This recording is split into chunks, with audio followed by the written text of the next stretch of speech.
देखिएगा, हम लोग जो सभी बच्चे क्लास लेट से स्टार्ट किए हैं, आप सबको पीडीएफ मिला था केमिस्ट्री का लगभग 135 पेज का 11th क्लास के बच्चों को।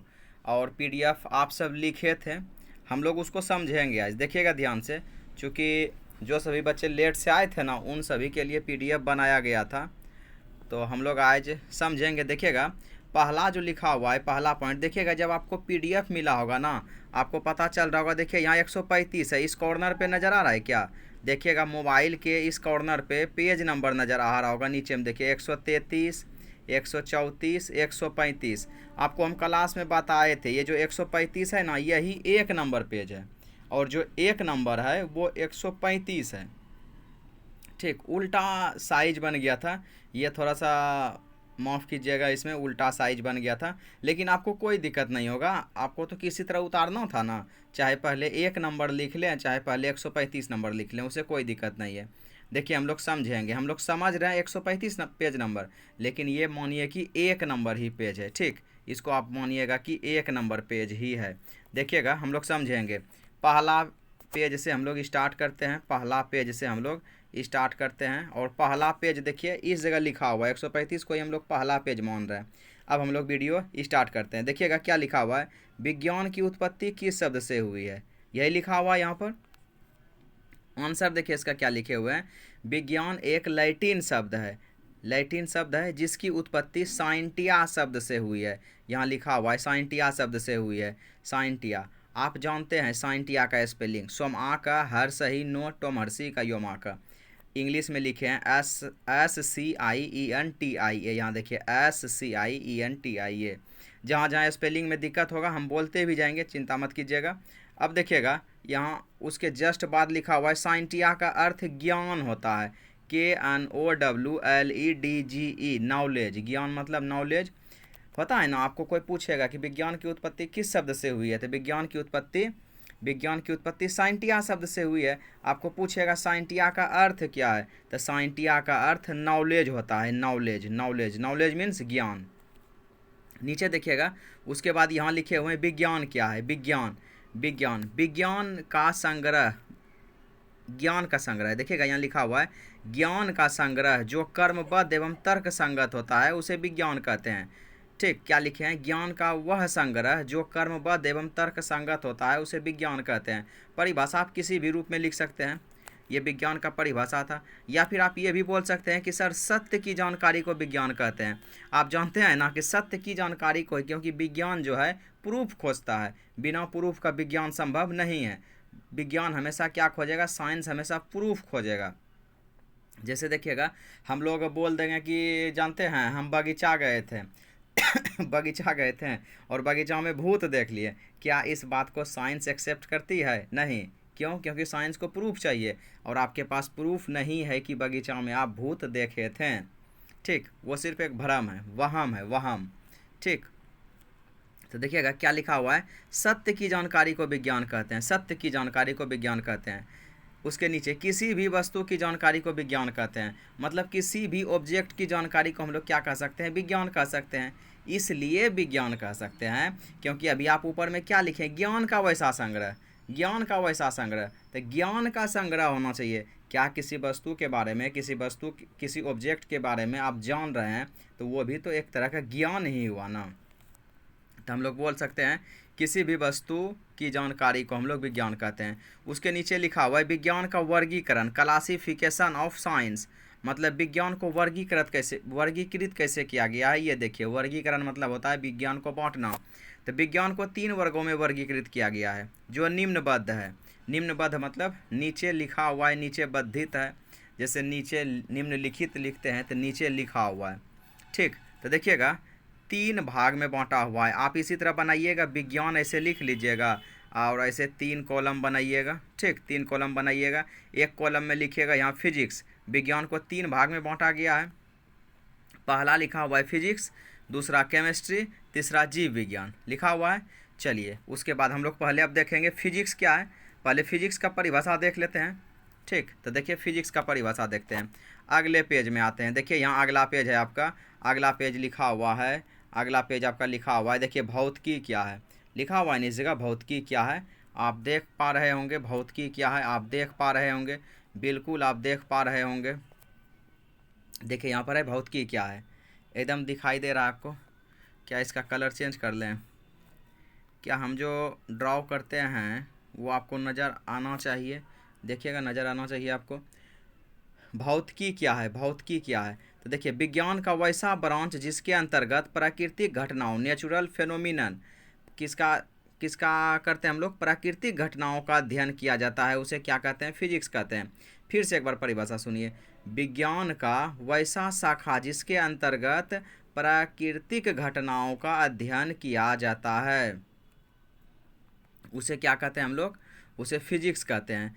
जैसे सूर्य के चारों ओर पृथ्वी की गति, सूर्य के चारों ओर पृथ्वी की गति, आप जानते हैं कि पृथ्वी सूर्य के चारों ओर परिक्रमण करती है, ये एक प्राकृतिक घटना है, नेचुरल फेनोमिनन है। क्यों जानते हैं? क्योंकि यदि पृथ्वी अपना गति रोक दे तो क्या आप उसको जनरेटर लगा के चला दीजिएगा? कि 2 जनरेटर लगा दिए पृथ्वी को घुमा रहे हैं, कभी घुमा पाइएगा? नहीं घुमा पाइएगा। इसीलिए वो क्या है? प्राकृतिक घटना है, वो प्रकृति के द्वारा चल रही है। ठीक, तो चलिए, सूर्य के चारों ओर पृथ्वी की गति आप समझ लिए, ये प्राकृतिक घटना है।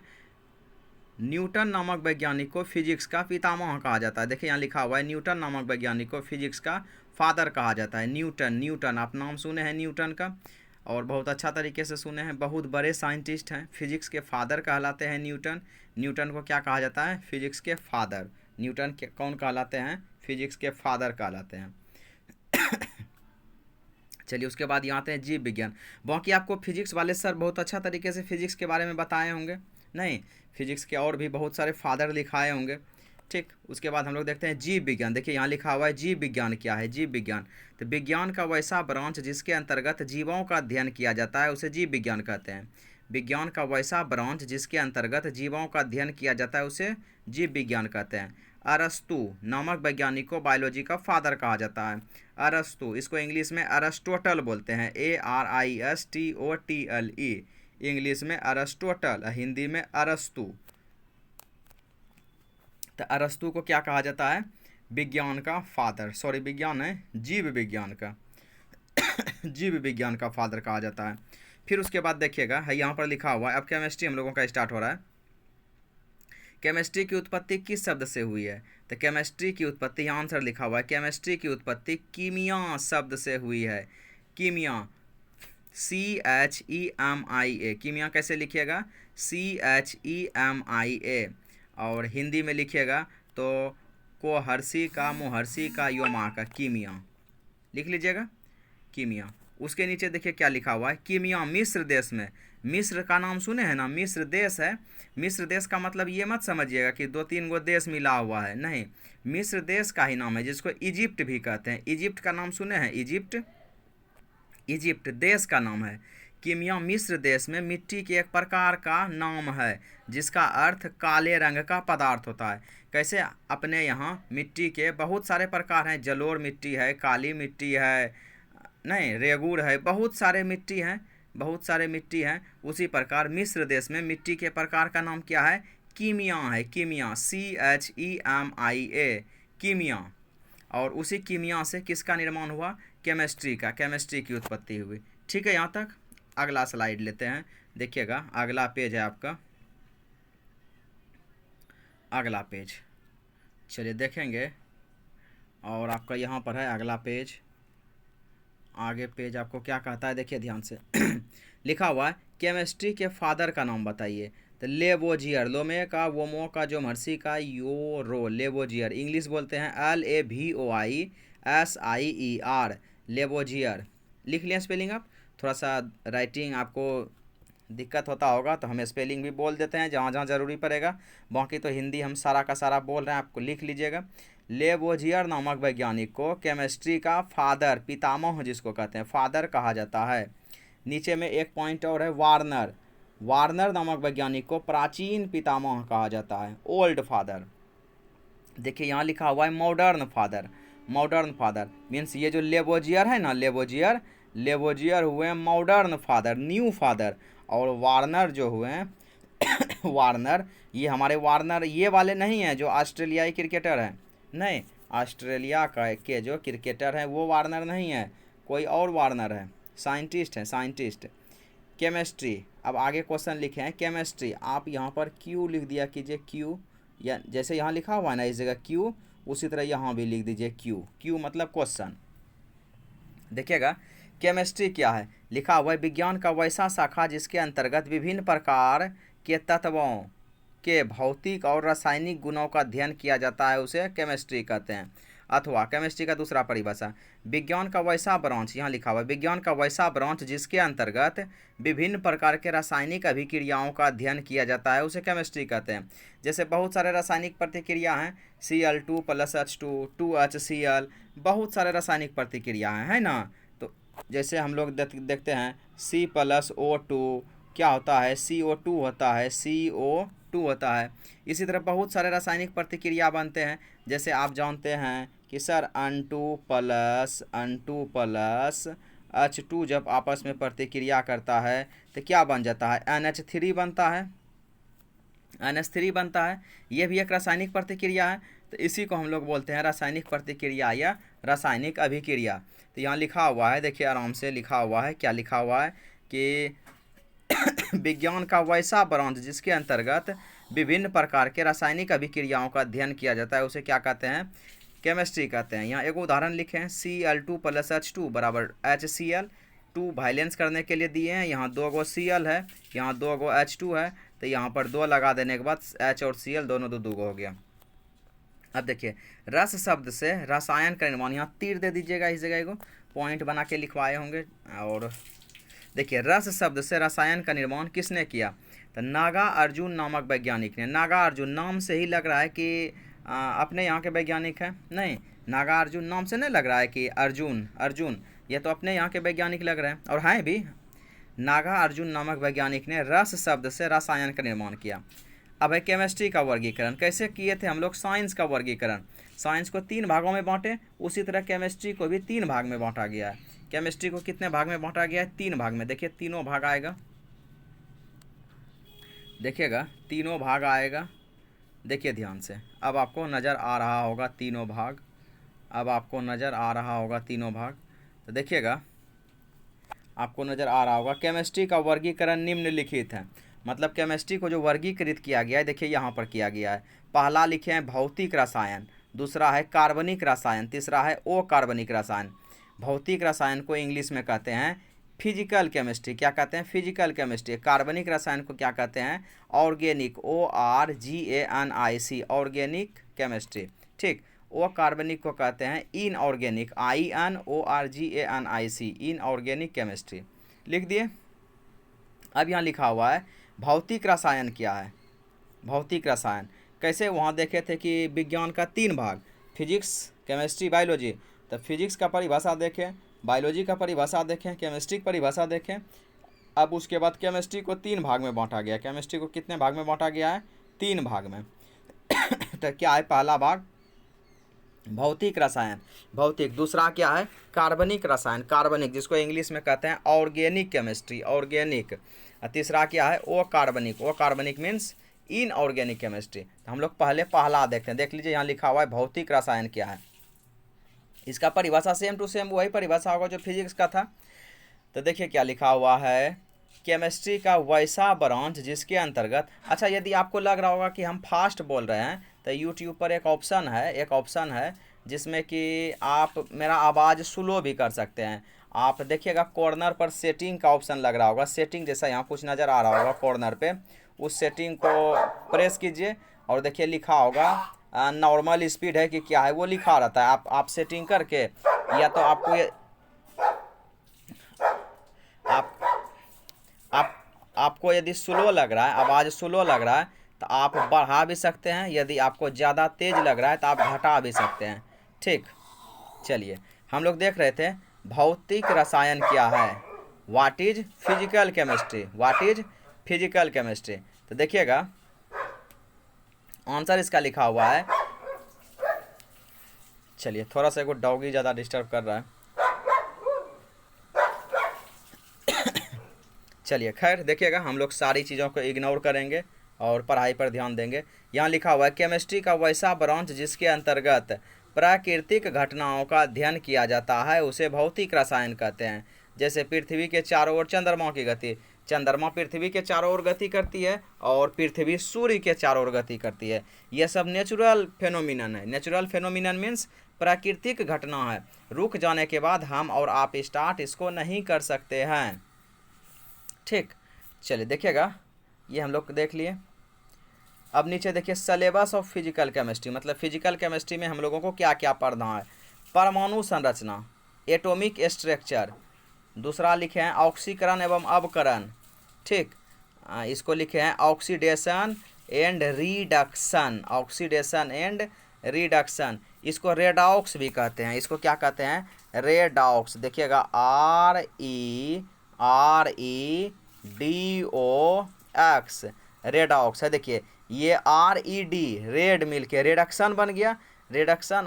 OX जैसे यहाँ लिखा हुआ है ना, है देखिए यहाँ लिखा हुआ है ऑक्सीडेशन, ऑक्सीडेशन लिखा हुआ है, यहाँ लिखा है रिडक्शन, तो ये रिडक्शन RED हो गया और ये ऑक्सीडेशन OX हो गया। तो यही दोनों को मिलने से क्या बना? रेडॉक्स। क्या बना है? देखिए रेडॉक्स, रेडॉक्स क्या बना? दोनों के मिलने से रेडॉक्स है, यही रेडॉक्स, रेडॉक्स। कोई दिक्कत? तो चलिए आगे देखिए क्या है। आगे हम लोग देखेंगे क्या है, आगे क्या है। आगे हम लोगों का है 2 नंबर हो गया ऑक्सीकरण एवं अवकरण। तीसरा है रासायनिक साम्य, केमिकल इक्विलिब्रियम। चौथा हम लोगों का ऊष्मागतिकी, इंग्लिश में इसको कहते हैं थर्मोडायनामिक्स। चौथा, पांचवा हम लोगों का साम्य विचार मीन्स जनरल कॉन्सेप्ट। यही फिजिकल केमिस्ट्री का सिलेबस है, ये हम लोग पढ़ेंगे आगे। ठीक, तो देखिए आगे अगला स्लाइड लेते हैं। अगला पेज क्या है?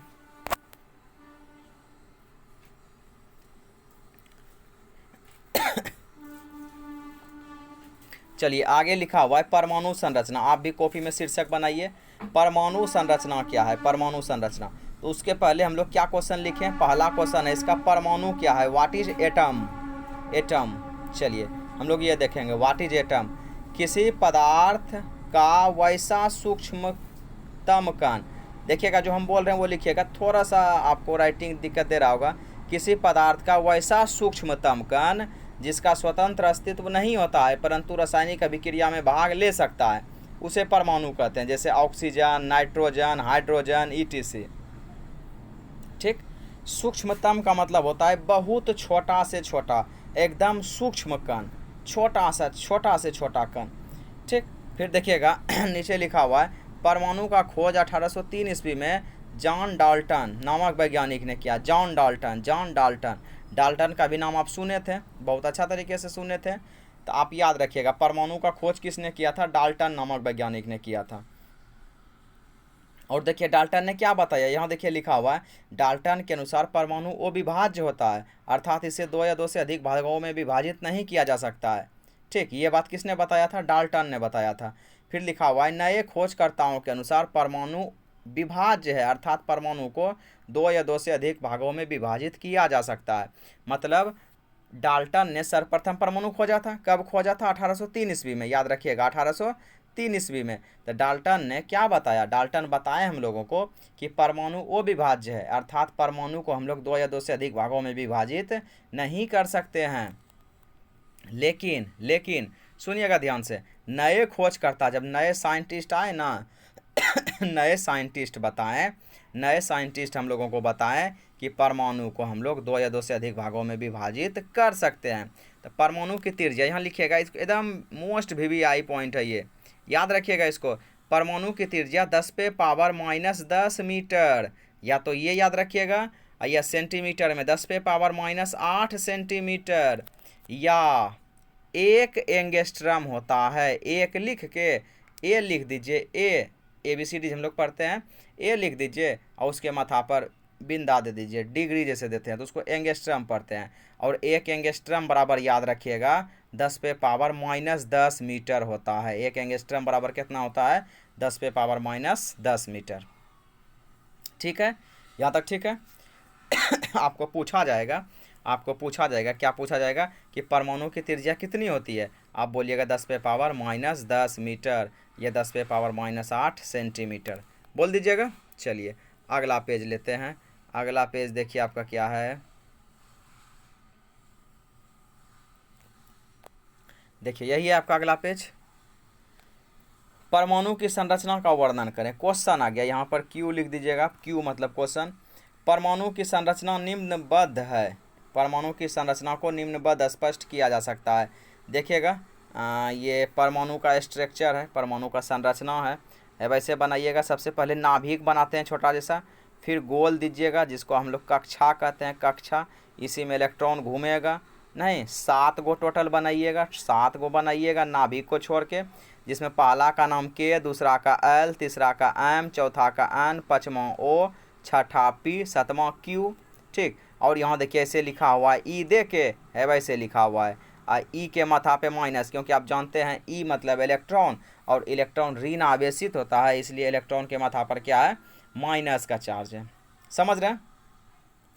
चलिए अब देखिएगा, परमाणु की संरचना को 2 भागों में बांटा गया। यहाँ पर आइए, परमाणु की संरचना को 2 भागों में बांटा गया है। परमाणु की संरचना को कितने भागों में बांटा गया है? 2 भागों में। पहला है कक्षा, कक्षा इंग्लिश में लिखे हैं सेल, SHELL। सेल कैसे लिखिएगा? SHELL, सेल, या ऑर्बिट, ORBIT, ऑर्बिट। दूसरा है नाभिक, न्यूक्लियस, न्यूक्लियस। यहाँ स्पेलिंग देखिएगा, सही कीजिएगा, छोटी गलती लिख दी है जिसकी कॉपी से फोटो खींचे हैं। लिखिए NUCLE, nucleus, NUCLEOUS, nucleus, nucleus, nucleus, new नहीं, ठीक है, स्पेलिंग लग रहा है। देखिए हम लिख देते हैं न्यूक्लियस।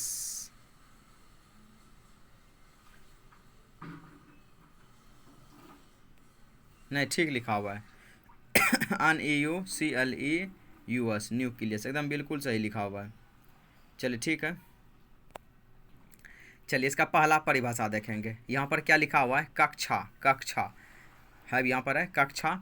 देखिए कक्षा का परिभाषा, कक्षा नाभिक के चारों ओर वैसा वृत्ताकार पथ जिस पर इलेक्ट्रॉन परिक्रमण करता है उसे कक्षा कहते हैं। देखिए यहाँ पर नाभिक, ये जो अंदर में प्लस वाला चिन्ह है ना, प्लस वाला चिन्ह, इसको नाभिक कहते हैं। नाभिक के चारों ओर देखिए सब गोल है, एकदम गोल जैसा, एकदम गोल जैसा है। तो इसी पर इलेक्ट्रॉन चक्कर लगाता है, इसी पर इलेक्ट्रॉन क्या करता है? चक्कर लगाता है। इसीलिए यहाँ क्या लिखे हम लोग क्या लिखे कि नाभिक के चारों ओर, देखिए ये प्लस वाला नाभिक हो गया, नाभिक के चारों ओर ना है ये सब, नाभिक के चारों ओर वैसा वृत्ताकार पथ जिस पर इलेक्ट्रॉन परिक्रमण करता है उसे क्या कहते हैं? उसे कक्षा कहते हैं। कोई दिक्कत इसमें? उसे कक्षा कहते हैं। चलिए अगला स्लाइड लेते हैं।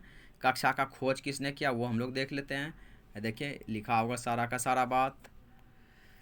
चलिए हम लोग बात करते हैं कक्षा।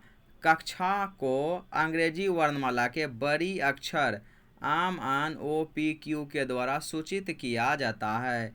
कक्षा का खोज Niels Bohr, NEILS, Niels BOHR, bore. चलिए स्पेलिंग एकदम बिल्कुल सही लिखा हुआ यहाँ, नील्स बोर नामक वैज्ञानिक ने किया।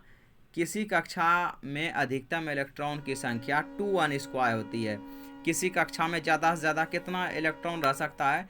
2n²। ये आगे आएगा भी, हम थोड़ा सा समझाते हैं यहाँ पर। 2n² का मतलब क्या हुआ? जैसे आप क्या बोले, सूत्र क्या लिखें? 2n²। यदि पहला कक्षा में देखिएगा कितना इलेक्ट्रॉन है पहला कक्षा में, तो यहाँ n का मान 1 रख दीजिए, तो 2 × 1 का स्क्वायर बराबर कितना हो गया? 2 हो गया। मतलब पहला कक्षा में कितना इलेक्ट्रॉन रह सकता है? 2 इलेक्ट्रॉन। उसी प्रकार n का मान 2 रखिएगा, मान ही मान देखिए ना, 2 को छोड़ दीजिए, n का मान 2 रखिएगा तो 2 का स्क्वायर 4 हो जाएगा। मतलब दूसरा कक्षा में कितना इलेक्ट्रॉन रह सकता है? 8 इलेक्ट्रॉन रह सकता है। इसी प्रकार आप तीसरा कक्षा में देखिए, ये 2 तो रहेगा ही, अब यहाँ n के जगह खाली 3 दे दीजिए, 3 × 9, तो 9 दूनी 18। तीसरा कक्षा में कितना इलेक्ट्रॉन रह सकता है? 18 इलेक्ट्रॉन। अभी नीचे आएगा आगे आएगा, अभी सारा बात आपको बताएंगे। देखिएगा क्या लिखा हुआ है यहाँ पर क्या लिखा हुआ है कि किसी कक्षा में अधिकतम इलेक्ट्रॉन की संख्या 2n² होती है। अगला परिभाषा आ गया नाभिक का।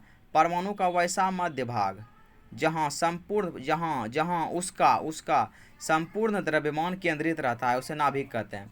पूछा जाएगा आपको नाभिक किसे कहते हैं? नाभिक किसे कहते हैं? तो परमाणु का वैसा मध्य भाग जहाँ उसका संपूर्ण द्रव्यमान केंद्रित रहता है उसे नाभिक कहते हैं। नाभिक का खोज रदरफोर्ड नामक वैज्ञानिक ने 1911 ईस्वी में किया।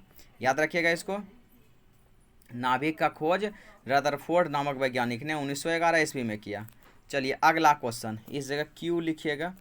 परमाणु के कितने मौलिक कण होते हैं? तो लिखा हुआ है परमाणु के 3 मौलिक कण होते हैं, इलेक्ट्रॉन, इलेक्ट्रॉन, प्रोटॉन, न्यूट्रॉन। ठीक, electron, electron, proton, proton, proton मत बोलिएगा। कुछ बच्चे लिख देते हैं PROTRON, तो वो गलत हो जाता है। इसको लिखिएगा PROTON, एकदम बिल्कुल सही लिखा हुआ है, प्रोटॉन। फिर है न्यूट्रॉन। तो देखिए पहला लिखे हैं इलेक्ट्रॉन। यह परमाणु का वैसा मौलिक कण है जिसे थॉमसन, इसको थॉमसन भी बोला जाता है। कुछ लोग टॉमसन वैज्ञानिक का नाम है जे थॉमसन जिसको आप कहते हैं। तो टॉमसन को कुछ लोग थॉमसन भी लिख देते हैं, तो हम दोनों लिखा दिए थे। देखिए आप दोनों लिख सकते हैं, एग्जाम में भी दोनों लिख देता है। तो इलेक्ट्रॉन का खोज जे थॉमसन नामक वैज्ञानिक ने 1897 ईस्वी में किया। परमाणु का खोज किसने किया? जे थॉमसन नामक वैज्ञानिक ने। कब किया? 1897 ईस्वी में। यह ऋण आवेशित होता है, निगेटिव चार्ज रहता है इसके ऊपर। इलेक्ट्रॉन के ऊपर कैसा चार्ज रहता है? निगेटिव। इसीलिए आप कभी देखते होंगे यदि कोई इलेक्ट्रॉन लिखता है ना, तो ई लिख के उसके माथा पे देखिए माइनस दे देता है। इसी को कहा जाता है निगेटिव चार्ज। ठीक, चलिए आगे देखते हैं क्या है। आगे देखते हैं हम लोग, आगे देखते हैं क्या है। आगे देखिएगा, यही क्वेश्चन है अगला। क्या लिखा हुआ है? प्रोटॉन। प्रोटॉन देखिए, यह परमाणु का वैसा मौलिक कण है। आप जानते हैं परमाणु के 3 मौलिक कण हैं, इलेक्ट्रॉन, प्रोटॉन, न्यूट्रॉन। यह परमाणु का वैसा मौलिक कण है जिसे गोल्डस्टीन नामक वैज्ञानिक ने 1911 ईस्वी में खोजा। यह धन आवेशित होता है। यह कैसा होता है? धन आवेशित। प्रोटॉन पे कैसा आवेश रहता है? धन आवेश रहता है। मतलब पी लिख के इसके माथा क्या लिखिएगा? प्लस लिखिएगा। यह धन आवेशित होता है, लिखा हुआ है। फिर देखिए न्यूट्रॉन। न्यूट्रॉन देखिए, न्यूट्रॉन यह परमाणु का वैसा मौलिक कण है जिसे चैडविक नामक वैज्ञानिक ने 1931 में, देखिए कितना लिखा हुआ है? 1931 में खोजा। यह आवेशहीन होता है। मतलब न्यूट्रॉन पे ऐसा नहीं लग रहा है न्यूट्रल। न्यूट्रल मतलब क्या? कोई आवेश नहीं है।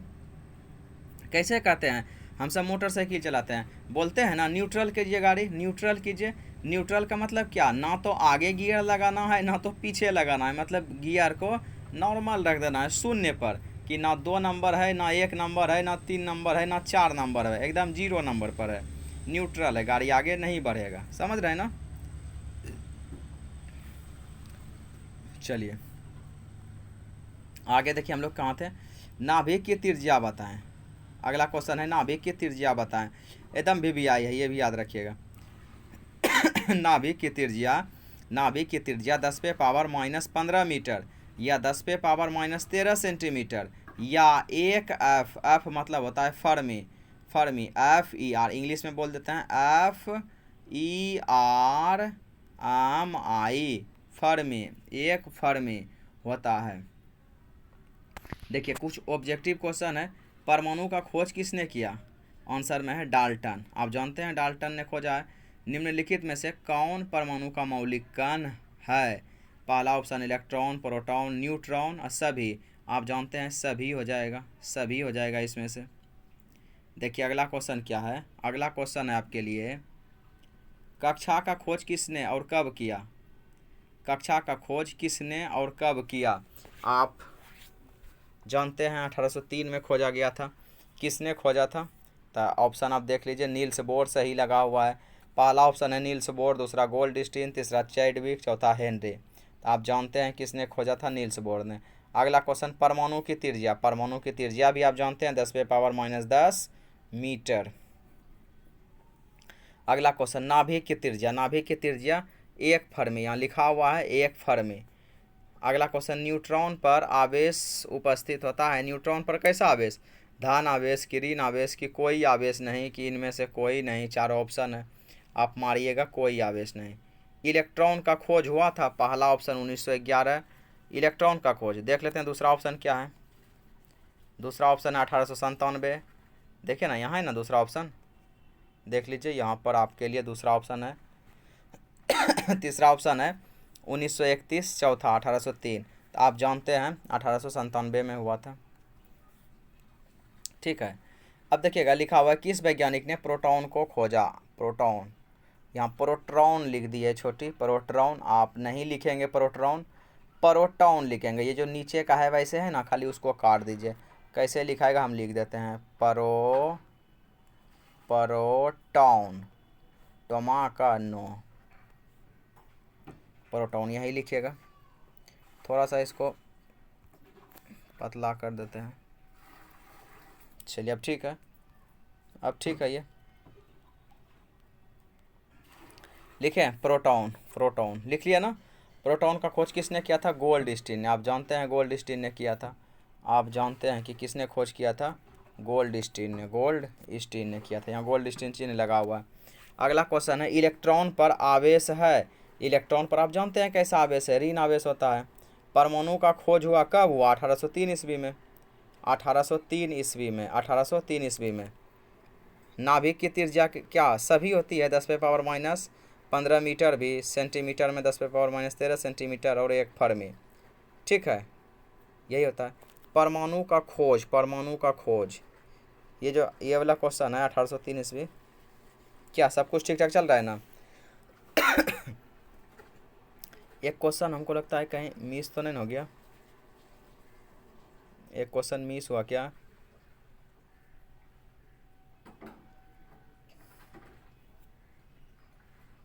नहीं मिस तो नहीं होना चाहिए, नहीं होना चाहिए। कक्षा का खोज कब हुआ था,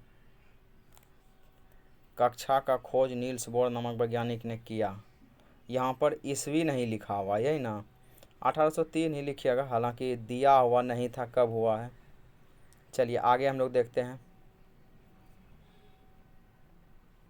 ये वाला हम लोग पढ़ लिए। चलिए 125 पढ़ते हैं। 125 क्या ज़्यादा लंबा वीडियो नहीं हो रहा है, अभी तो मात्र 32 मिनट का हुआ है, 32 मिनट का। और आप सब हैं भी नहीं जो कि हम पूछें कि और आगे बनाना चाहिए या नहीं, क्योंकि आप जानते हैं कि आपकी सुविधा सर्वोपरि है। तो चलने देते हैं। आगे लिखा हुआ है, तत्व का सूक्ष्मतम कण कहलाता है परमाणु। तत्व का सूक्ष्मतम कण क्या कहलाता है, परमाणु कहलाता है। आगे क्वेश्चन आ गया, आयन किसे कहते हैं, आयन, आयन किसे कहते हैं। तो ध्यान से देखिएगा, परिभाषा क्या लिखें, परमाणु या, यह नहीं लिखिएगा, ये या है, या, योमा का या। परमाणु या परमाणुओं का वैसा समूह जिस पर आवेश उपस्थित रहता है उसे आयन कहते हैं। आयन दो प्रकार के होते हैं, धन आयन, ऋण आयन। धन आयन का परिभाषा देखिए, वैसा आयन जिस पर धन आवेश रहता है। आप जानते हैं, आपको क्लास में भी बताए हैं, Na के माथा पे 1 प्लस क्यों रहता है, क्योंकि Na 1 इलेक्ट्रॉन का त्याग करता है। Ca के माथा पर 2 प्लस, ठीक, Ca के ऊपर 2 प्लस, क्योंकि Ca क्या करता है, 2 इलेक्ट्रॉन का त्याग करता है। Al के ऊपर 3 प्लस, क्योंकि Al 3 इलेक्ट्रॉन त्याग करता है। अच्छा, आपको एक बार और हम बोलते हैं कि यदि मेरा आवाज़ आपको तेज़ लग रहा है तो आप यूट्यूब पर स्लो भी कर सकते हैं। ठीक, ऐसे हम क्लास में एकदम स्लो ही पढ़ाते हैं, किसी बच्चे को मेरे आवाज़ से दिक्कत नहीं होती है। यदि फिर भी हम आपको बोलते हैं, यदि आपको आवाज़ से लग रहा है कि सर स्लो पढ़ा रहे हैं, तो फास्ट भी करने का ऑप्शन है यूट्यूब पर, और यदि फास्ट लग रहा है तो स्लो भी करने का ऑप्शन है। ठीक, यदि आप भैया के मोबाइल में देख रहे हैं, पापा के मोबाइल में देख रहे हैं, तो एक बार भैया से पूछिए ना। यदि आप नहीं भी जान रहे ना तो भैया कर देंगे, पीछे स्लो भी कर देंगे और फास्ट भी कर देंगे। चलिए देखिएगा, 2 प्रकार के हो गए, धन आयन, ऋण आयन। नहीं, अच्छा, धन आयन का परिभाषा देख रहे हैं। धन आयन मतलब पॉजिटिव चार्ज रहेगा, पॉजिटिव चार्ज रहेगा। ऋण आयन वैसा आयन जिस पर ऋण आवेश उपस्थित रहता है उसे ऋण आयन कहते हैं। जैसे और 2 माइनस है, Cl पे 1 माइनस है, S पे 2 माइनस है, N पे 3 माइनस है। ठीक, ये कैसे हुआ, कुछ बच्चे न्यू आए हैं, उनको हम समझाएंगे। ठीक, वीडियो के माध्यम से भी समझाएंगे, क्लास में भी समझाएंगे कि वो 2 इलेक्ट्रॉन लेता है अपना स्टक पूरा करने के लिए, क्लोरीन अपना स्टक पूरा करने के लिए 1 इलेक्ट्रॉन ग्रहण करता है, इसीलिए क्लोरीन पे 1 माइनस है। देखिए अगला क्वेश्चन है नीचे, अणु किसे कहते हैं, मॉलिक्यूल। आंसर लिखें, यौगिक का वह सूक्ष्मतम कण। ठीक, देखिएगा जरा सा, यहाँ ध्यान दीजिए, ऊपर वाले पे तत्व का सूक्ष्मतम कण की परमाणु कहलाता है, और जस्ट उसके नीचे अणु, अणु मतलब यौगिक का सूक्ष्मतम कण, देखिए क्या कहला रहा है, अणु कहला रहा है। इसको ऐसे ही टेक्निक से याद रखिए, तत्व का सूक्ष्मतम कण परमाणु, परमाणु, और यौगिक का सूक्ष्मतम कण अणु। तो देखिए क्या लिखा हुआ है, यौगिक का वह सूक्ष्मतम कण जो या जिसका स्वतंत्र अस्तित्व होता है एवं रासायनिक अभिक्रिया में भाग ले सकता है, उसे अणु कहते हैं। जैसे O2, N2, H2, केवल H रहेगा ना, केवल H रहेगा तो ये परमाणु हो गया, केवल O रहेगा परमाणु हो गया, केवल N रहेगा परमाणु हो गया, लेकिन N2 हो गया तो अणु हो गया, H2 हो गया अणु हो गया, O2 हो गया अणु हो गया। समझ में आया? केवल Cl रहेगा तो ये क्या हो गया, ये हो गया परमाणु, लेकिन Cl2 आ गया तो ये हो गया अणु। ठीक है, समझ रहे हैं सारा बात आप? चलिए देखिएगा हम लोग सारा बात समझ रहे हैं। यहाँ क्या लिखा हुआ है, यहाँ लिखा हुआ है O2, N2, H2, Cl2। अब है तत्व क्या है, तत्व तो वैसा शुद्ध पदार्थ, क्या लिखा हुआ है, वैसा शुद्ध पदार्थ जो केवल एक ही प्रकार के परमाणुओं से मिलकर बना होता है, उसे तत्व कहते हैं। जैसे ऑक्सीजन, हाइड्रोजन, नाइट्रोजन। फिर तत्व का सूक्ष्मतम कण परमाणु कहलाता है। अभी तुरंत हम लोग देखे भी थे कि तत्व का सूक्ष्मतम कण क्या कहलाता है, परमाणु कहलाता है। आगे है यौगिक, क्या है यौगिक, कंपाउंड, वैसा शुद्ध पदार्थ जिसका निर्माण दो या दो से अधिक परमाणुओं को एक निश्चित अनुपात में मिलाने के पश्चात होता है, उसे यौगिक कहते हैं। देखिए परिभाषा थोड़ा सा इसमें शब्द गलती लिखा हुआ है, हम सही कर रहे हैं। ठीक, हम बोल रहे हैं, हम जो बोले ना वही लिखिएगा। वैसा शुद्ध पदार्थ जिसका निर्माण दो या दो से अधिक परमाणुओं को एक निश्चित अनुपात में, को छूट गया है, कोमों का को छूट गया, इसीलिए सेंटेंस नहीं बैठ रहा था। परमाणुओं को एक निश्चित अनुपात में लिख दीजिएगा, में मिलाने से होता है, उसे यौगिक कहते हैं। जैसे H2O, CO2, ETC। देखिएगा H2O एक यौगिक है, क्या है, यौगिक है, मिश्रण नहीं है। क्योंकि आप कहीं से भी जल लीजिएगा ना, तो जल में आपको हाइड्रोजन और ऑक्सीजन का अनुपात हमेशा 1:8 ही मिलेगा।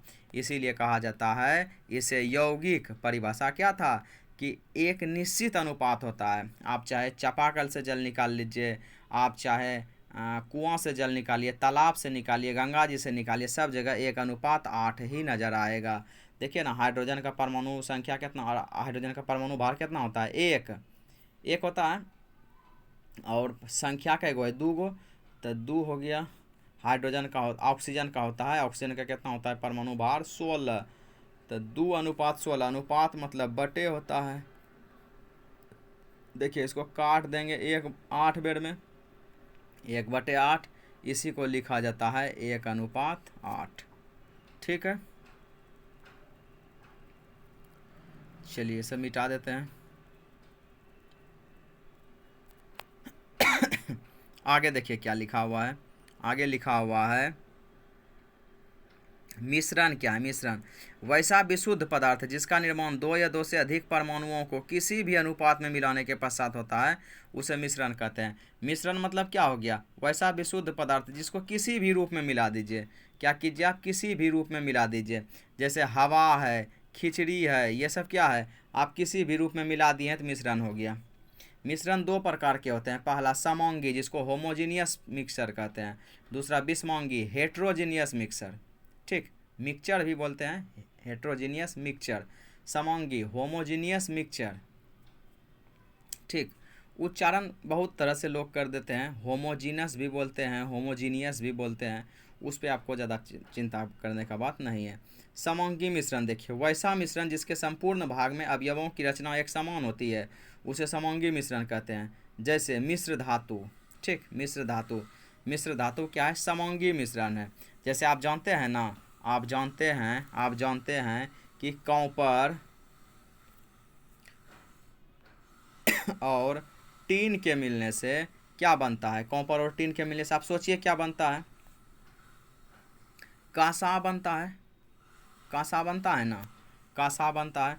तो ये जो कांसा बना कॉपर और टीन के मिलने से, नहीं, कॉपर और टीन के मिलने से जो कांसा बना, तो कांसा के प्रत्येक भाग में कॉपर और टीन का मात्रा एक समान होता है। एक समान होता है, इसीलिए मिश्र धातु को क्या कहते हैं, समोंगी मिश्रण कहते हैं। अच्छा, हम एक और उदाहरण लेके समझाते हैं यदि ये वाला दिक्कत हो गया तो। जैसे हम लोग एक बाल्टी में 5 लीटर ले लिए पानी और 2 kg चीनी ले लिए, उसको मिला दिए पूरा चीनी को घोल दिए।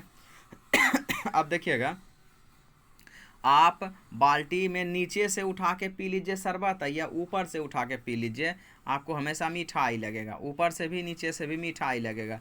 इसी को कहा जाता है समोंग मिश्रण। ठीक, चलिए दूसरा देखिएगा, बिसमोंगी मिश्रण क्या है। बिसमोंग मिश्रण बिस बोलते हैं।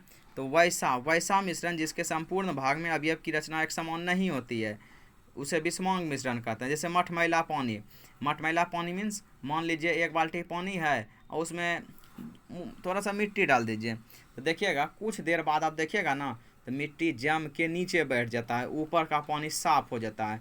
इसी को कहता है बिसमोंगी मिश्रण, कि सारा का सारा मिट्टी नीचे बैठ गया, तब मिश्रण में अवयवों की रचना एक समान नहीं रहा, नीचे हो गया ज़्यादा मिट्टी, ऊपर हो गया कम मिट्टी, इसीलिए मिश्रण में अवयवों की रचना एक समान नहीं रहा, इसको बिसमोंगी मिश्रण कहते हैं। जैसे मटमैला पानी लिखा हुआ है।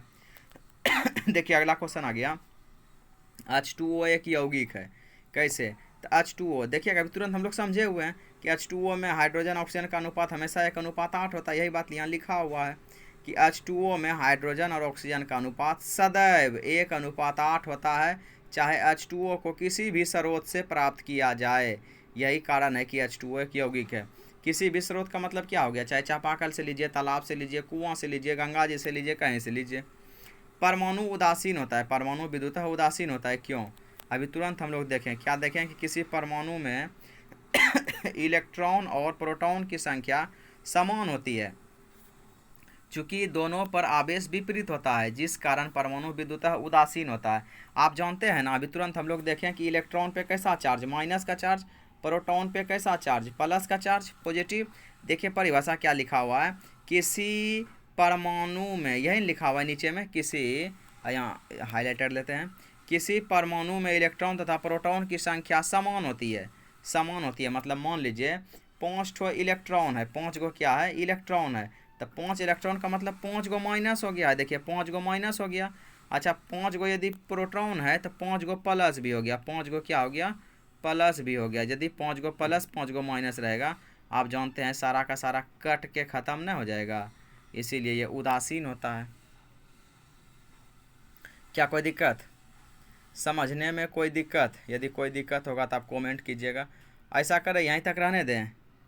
देखिए हम लोग 123 नंबर तक समझे हुए हैं, नीचे से आगे अगला वीडियो जब भी बनाएंगे 120 से देखेंगे। ठीक, सॉरी 120 बोले, 122 से देखेंगे, 122 से देखेंगे। ठीक, 122 नंबर से अगले वीडियो में करेंगे। हो सकता है आपको लगेगा कि बहुत ज़्यादा हो रहा है सर, 43 मिनट का हुआ है वीडियो, आप सबको लिखना भी है। चलिए रहने देता हैं यहीं तक, धन्यवाद।